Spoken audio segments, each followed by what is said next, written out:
This is me and this is my YouTube channel please study for you. उम्मीद करती हूँ कि आप सब ठीक होंगे। इस प्रीवियस वीडियो में हमने डिस्कस किया था लिटरेरी क्रिटिसिज्म जो कोर्स है BS इंग्लिश 5th सेमेस्टर का। उसका जो टॉपिक था मैथ्यू आर्नल्ड के 4 जो थे क्वेश्चंस थे, उनमें से एक क्वेश्चन प्रैक्टिकल क्रिटिसिज्म हमने डिस्कस किया। अब इसमें हम डिस्कस करेंगे Matthew Arnold 3 estimates of the poetry, कि उसने पोइट्री के ऊपर जो 3 एस्टिमेट्स लगाए थे वो कौन से थे। ठीक है, वो हम डिस्कस करने लगे हैं। Hope you will understand. Introduction देख लेते हैं कि Matthew Arnold was a famous critic of 19th century. ठीक है, ये आपको इंट्रोडक्शन पहले पता होना चाहिए कि वो किस एज से बिलोंग करता था। ठीक है, और किस सेंचुरी से था, और वो क्या था, क्रिटिक था, प्ले राइटर था, प्रोज राइटर था, पोइट्री राइटर था, जो भी था। Arnold uses the term three estimate of the poetry in his essay the study of poetry. ठीक है, अब आर्नल्ड ने ये टर्म सबसे पहले अपने ऐसे स्टडी ऑफ पोइट्री में यूज़ की। ठीक है, कौन सी टर्म? 3 एस्टिमेट्स। अब वो कह रहा है कि जो 3 एस्टिमेट्स हैं वो कौन कौन से हैं। These 3 estimates are personal, historical, real. अब इसका मतलब क्या है? तो कहता है कि जो एस्टिमेट्स पोइट्री पे लगा चुके हैं वो पर्सनल भी हो सकते हैं, मतलब किसी की पर्सनल लाइफ के ऊपर भी हो सकते हैं, हिस्टोरिकल हिस्ट्री पे भी हो सकते हैं, और रियल भी हो सकते हैं। अब इसको उसने एक्सप्लेन कैसे किया वो हम देख लेते हैं। A poet or poem may be count to us historically, they may count to us on grounds personal to ourselves, and they may count to us really. जो पोइट और जो पोइम होता है वो क्या करता है, काउंट करता है हिस्टोरिकली, पर्सनल से लेकर, ठीक है, रियल लाइफ तक। He warns his reader that the historical and the personal method of criticism are fallacious. Fallacious क्या होता है? एरर होता है, जिसमें कोई मतलब मिस्टेक हो। वो कहता है कि वो अपने रीडर्स को वार्न करता है कि जो हिस्टोरिकल है और जो पर्सनल मेथड ऑफ क्रिटिसिज्म है आर फेलिशियस, इसमें एरर है, ये मिस्टेक है, इसमें कोई मिस्टेक है, ये ठीक नहीं है। He elaborates with several references that comparative or touchstone method is the best to judge the poetry. अब वो क्या कहता है कि वो कहता है कि जो इसके और ज़्यादा रेफरेंसेस हैं, लाइक कंपैरेटिव और टचस्टोन मेथड है, वो बेस्ट है पोइट्री को जज करने के लिए। पर्सनल और historical estimate is not best. Personal estimate देख लेते हैं कि पर्सनल एस्टिमेट है क्या। In this method our judgement is coloured by our personal prejudices. Prejudice किसे कहते हैं? तासुब, तासुबाना निज़ाम। Like and dislikes, our personal affinities, liking and circumstances have great power to sway our estimate. Due to our personal liking, we may give more importance to that poetry which doesn't deserve that much importance. ठीक है, वो कहता है कि a poet or poem may count to us on a ground personal to ourselves. So personal estimate result in the historical, eruptive and aggressive manner in literature.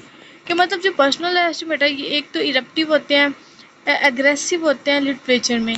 We overrate the object of our interest and apply to it a language of praise which is quite एग्जैजुरेटेड।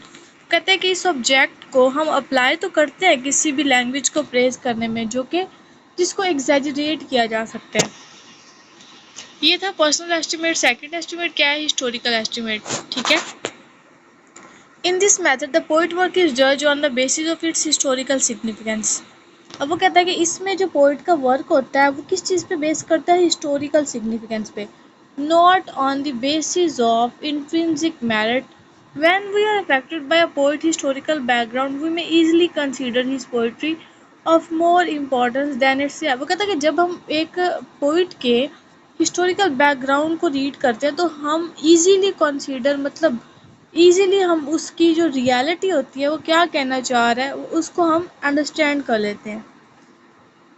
The historic estimate is likely in special to affect our judgment and our language when we are dealing with ancient poets. Arnold says that if a poet's work is remarkable in literary development of a nation, we may consider it a great work. अब वो क्या कहता है कि वो कहता है poet का जो वर्क है वो लिटरेरी डेवलपमेंट में रिमार्केबल है, उसको हम एक ग्रेट वर्क कंसीडर करते हैं। अच्छा, ये था हिस्टोरिकल एस्टिमेट। है इसमें कुछ नहीं है, बस ये कॉन्सेप्ट है कि ये मतलब 3 एस्टिमेट्स हैं, पर्सनल में क्या है, हिस्टोरी में क्या है और रियल में क्या है। अब जो रियल एस्टिमेट है ये आपको शॉर्ट क्वेश्चन में भी आ सकता है, like what is touchstone method. इसके दो नाम हैं, रियल एस्टिमेट और टचस्टोन मेथड।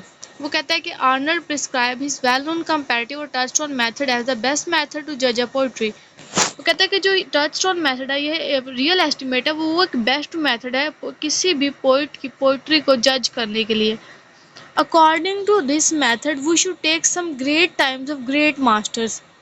टाइम्स नहीं है, सॉरी, यहाँ पे आएगा lines.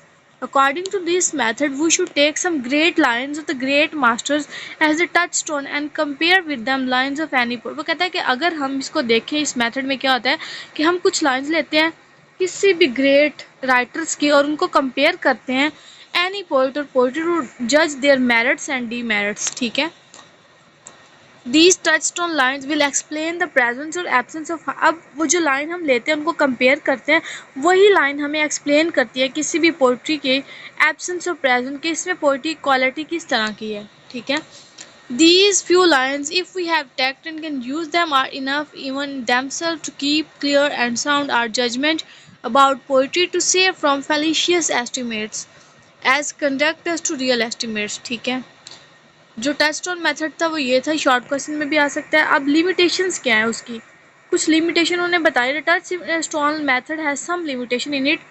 True words of work of art can be जज by total impression not by single line of deep stanza. कि मतलब हम अगर हमने किसी भी वर्क को जज करना है, हम एक सिंगल लाइन के ज़रिए उसको जज नहीं कर सकते। Secondly, Arnold doesn't suggest us how to take touchstone line. उसने हमें ये नहीं बताया कि हमने किस तरह टचस्टोन लाइन लेनी है। He say that if we have take we can find these touchstone line, but Arnold disagreement is not justifiable. ठीक है, पर्सनल एस्टिमेट में के राइटर के अगर वो उसका कोई वर्क है तो वो पर्सनल उसमें अपना नहीं डालेगा। हिस्टोरिकल है तो वो हिस्ट्री के ज़रिए उसमें हिस्टोरिकल जो बैकग्राउंड होगा उसमें बताया जाएगा, और जो रियल स्टोन मेथड है उसमें रियलिटी होगी। ठीक है, 3 एस्टिमेट्स थे। अब कंक्लूजन में क्या कहता है, वो कहता है कि some of we can say that Arnold take both historical and personal estimate as wrong estimate. वो कहता है आर्नल्ड ने कहा जो पर्सनल और हिस्टोरिकल हैं ये रॉन्ग एस्टिमेट हैं। He suggested to follow the comparative और touchstone method although it has some limitation but this method is better than the two method। वो कहता है कि ठीक है, अगरचे इसमें कुछ लिमिटेशंस है, कुछ कमियां हैं, लेकिन ये उन दो मेथड से बेटर है, टचस्टोन मेथड। सो ये था हमारा question 3 estimates of poetry। I hope you will understand this. If you have any question then you can ask me in comment section. So if you like my video then you can like, subscribe. Allah Hafiz.